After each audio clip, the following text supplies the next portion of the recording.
मेरी आवाज news 24 live में आपका खैर मकदम है। मोदी नाम का ऊंट अब पहाड़ के नीचे आया है। आपको फैसला आने वाले 18 तारीख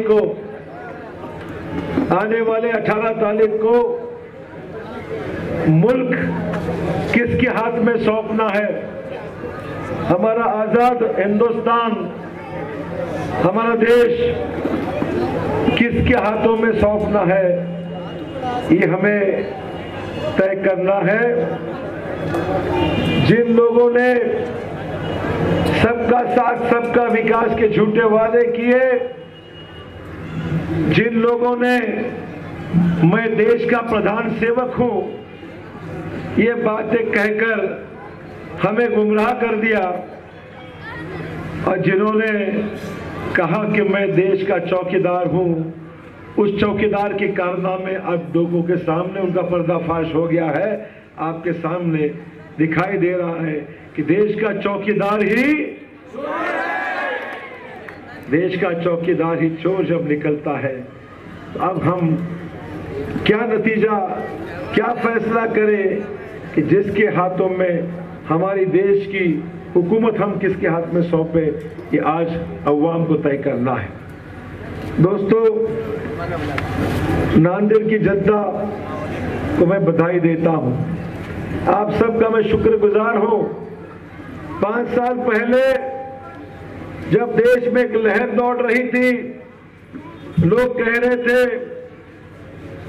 कि मोदी के सिवाय कोई नेता नहीं है, मोदी के सिवाय कोई नेतृत्व नहीं है और देश का मसीहा मोदी है।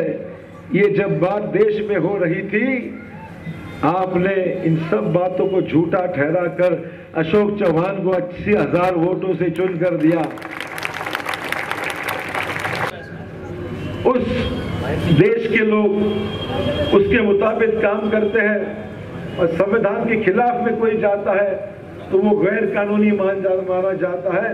सुप्रीम कोर्ट, हाई कोर्ट उसको रद्द कर देता है। पर इन्होंने देश के संविधान को जलाया।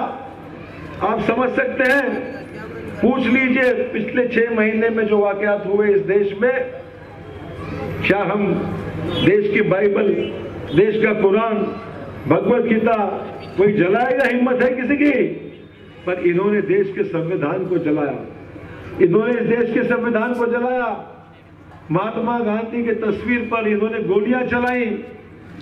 इनके दिमाग खराब हो गए हैं, आप सोच लीजिए। और इसलिए खराब हो गए हैं कि सरकार चुपचाप बैठी हुई है। सरकार चुपचाप बैठी हुई है, सरकार कोई कार्रवाई नहीं करती, आतंकवाद को रोकती नहीं है, बम बनाने वालों को रोकती नहीं है, सनातन संस्था जैसे संस्थाओं को पाबंद नहीं करती। ये सरकार भाजपा की है। अदा करूंगा, हमारे महाराष्ट्र मुस्लिम संघ के हमारे फकीर भाई ठाकुर साहब यहाँ पर आए, उनका भी मैं स्वागत करता हूँ। कई हमारे मुंबई से लोग आए, हैदराबाद से लोग आए, तहे दिल से जोरदार तालियों से उनका स्वागत कीजिए। ये हमारे साथ में खड़े हुए हैं, ये हमारे साथ खड़े हुए हैं। इस मुल्क की शक्ति जो हुकूमत है, उस मुल्क में हमको जीना है, तो इसकी हमको इस गवर्नमेंट का मुकाबला करना है, इस मोदी की सरकार को नीचे खींचना है दोस्तों। और इसीलिए 18 तारीख को जब चुनाव में हम जा रहे हैं दोस्तों, मैं आपका नुमाइंदा हूं, जो कांग्रेस पार्टी की ओर से आपकी नुमाइंदगी कर आपका आवाज बुलंद करने के लिए जरूर दिल्ली में काम आऊंगा दोस्तों, जरूर आऊंगा। हमारे मुस्लिम पर्सनल लॉ में दखलंदाजी उन्होंने दी, मुस्लिम पर्सनल लॉ में उन्होंने दखलंदाजी दी। ट्रिपल तलाक का मामला सामने लाया। ये हमारे बहनों को, बहुओं को मदद करने के लिए नहीं लाया, एक राजनीतिक दिमाग में कुछ बात लाकर फायदा उठाने के लिए हमारी महिलाओं को गुमराह करने के लिए बात आगे लाई।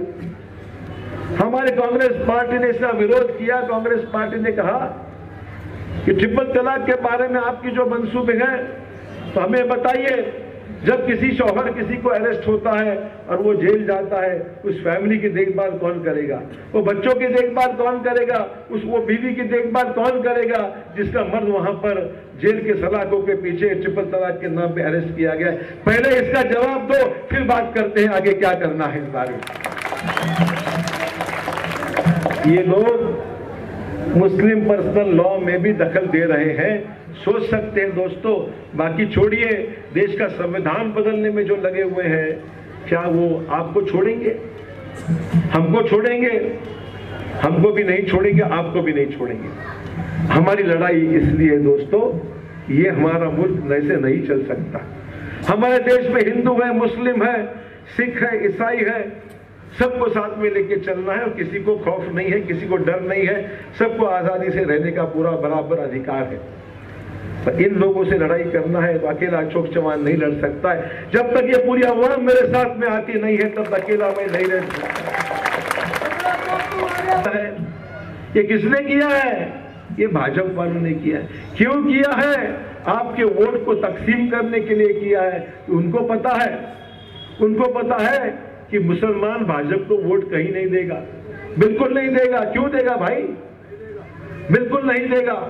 तो वो वोट कांग्रेस को न मिले इसलिए किसी को खड़ा कर दिया जाता है, कोई मुस्लिम को खड़ा कर दिया जाता है, किसी हमारे दलित भाई को बोलकर मुस्लिम बंगाल समाज को खड़ा किया जाता है।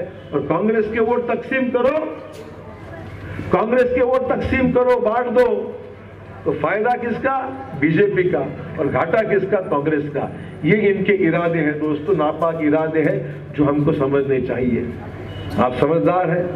हर चुनाव में धंधे करने वाले कुछ लोग मिलते हैं जिनको फॉर्म भरवाया जाता है, फॉर्म भरा के वोट खराब किए जाते हैं। 5,000, 2,000, 3,000 लोग वोट वहां पर खराब कर देते हैं।